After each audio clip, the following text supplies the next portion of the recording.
Okay, so today we want to continue our work with solving quadratic equations, and what we want to talk about is two different things. The first thing we need to discuss is how to solve an equation by just finding square roots. Take this example. 5x squared equals 80. Notice that you have no linear term here. All you have is simply a quadratic term of x squared and constants. We don't have to do a quadratic formula. We don't have to try to factor. We can just simply solve this by taking square roots. So what you want to do is you want to isolate the x squared, just like it's linear. So ladies and gentlemen, how are we going to get x squared on a side by itself? Correct. And then, how do we unsquare something? What's the opposite of correct? Now, remember that when you take the square root of a positive number, every positive number has two square roots. It has the positive principal root, and it has the negative root. So we accommodate for that by simply putting a plus or minus in front of our square root. Plus or minus 4. Questions on my first example?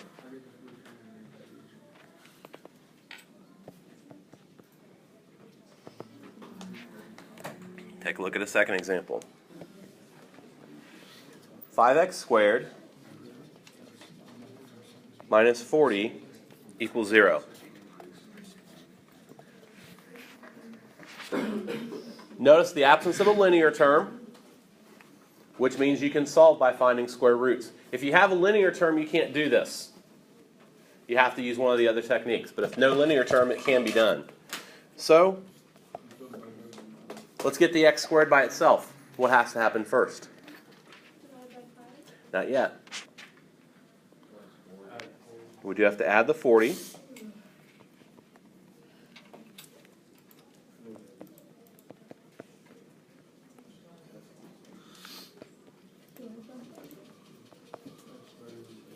Then we'll divide by the 5.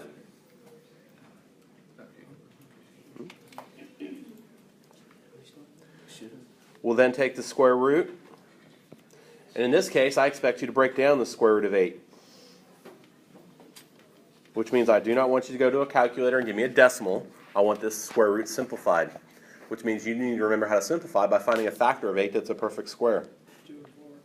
Definitely 4 and 2. 2 and 4, yes. Ladies and gentlemen, what is the square root of 4? 2 squared. That's 4 squared. Questions on example 2?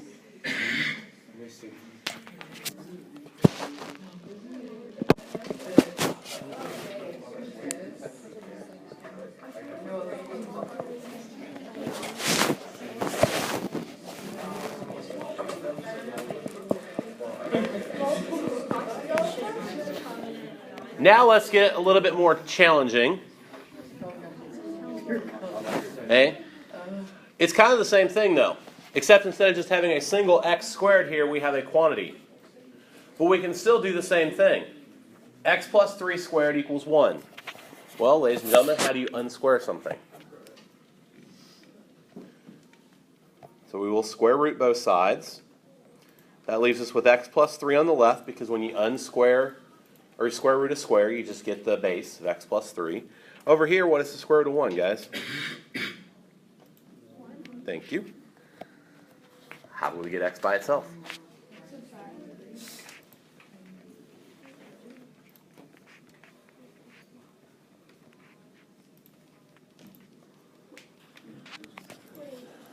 Yes, ma'am?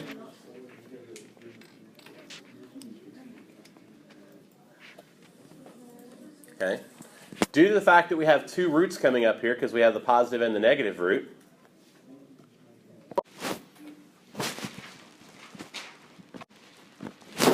now, when we can factor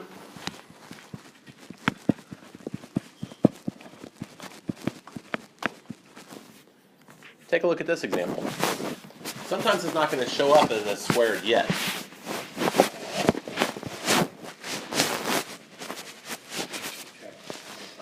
Normally we would say subtract 25 because we always have to have it equal to 0. However, this one's got a special case though. What are the factors that multiply to x squared minus 12x plus 36? So how would I write my two factors out, guys? X minus 6 plus 6 So instead, if I don't want to write them twice, I would write, squared equals 25, and then you square root it. as long as the left side is a perfect square trinomial, which means that its factors will be the same binomial. So x squared minus 12x plus 36, that is x minus 6 squared. So we don't have to make this one equal to 0. We can just leave it as this. Then we can square root both sides. There's our plus or minus 5.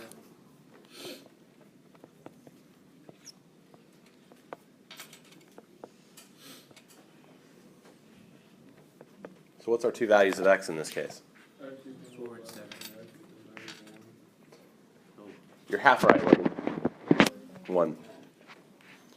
Does everyone see how I'm getting the 11 and the 1? 6 plus 5, 6 minus 5.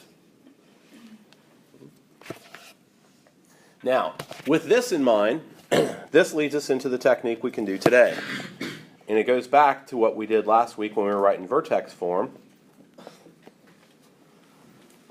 That is, we can complete the square.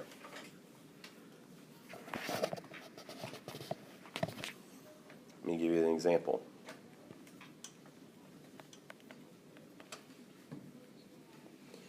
X squared plus 6x minus 3 equals 0.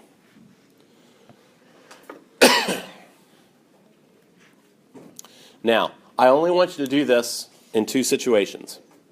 One, if x squared is a coefficient of 1, if a is 1. 2, b has to be even. If a is not 1 and b is not even, don't complete the square. Use quadratic formula. Use factoring if available. Okay? So what you want to do first is you want to isolate the variable terms.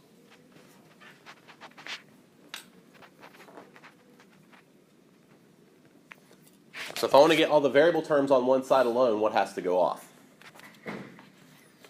What doesn't have a variable on the left side? So let's add 3 to both sides.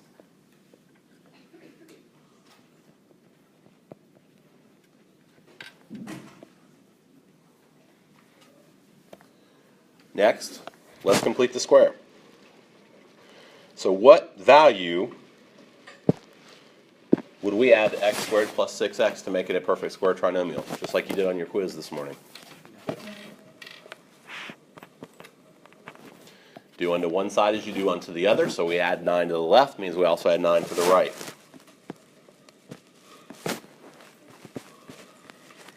Who can give me the factors for x squared plus 6x plus 9? X plus 3 squared. Correct. Remember, your factor is always half of b. You find the 9 by taking half of b and squaring it, but your factor is back to half of b. Now we have a squared equaling a constant, so we can square root both sides.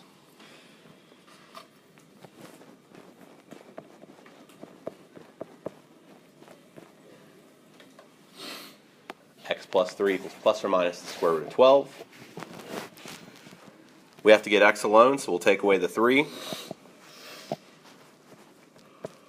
Are these like? Can I add a negative 3 to a radical? No, so you just leave it.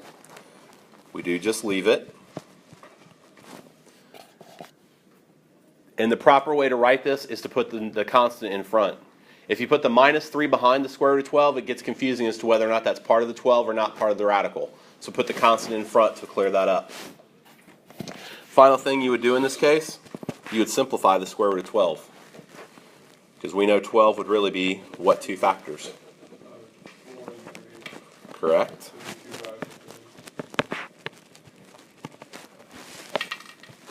And you successfully completed the square.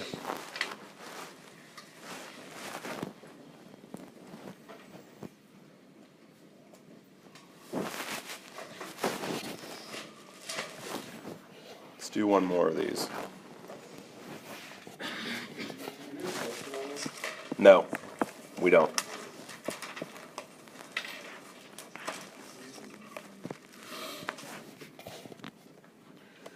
How How about x squared plus 8x equals 11?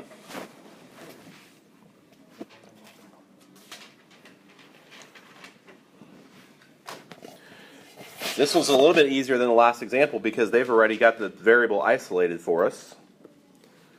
I need to know what I'm going to add to make x squared plus 8x a perfect square. What value of c? But if we add 16 there, we have to add 16 here. I need the factors for x squared plus 8x plus 16. X plus 4 times x plus 4 or simply x plus 4 squared. So you now have a binomial squared equaling a constant.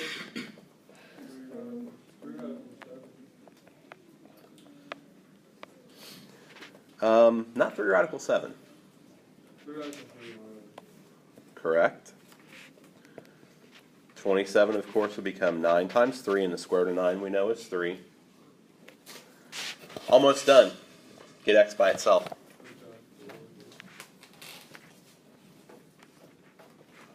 And again, not like terms because one has a square root of 3 and the other one doesn't, so you get to leave it in radical form. -4 plus or minus 3 square root of 3.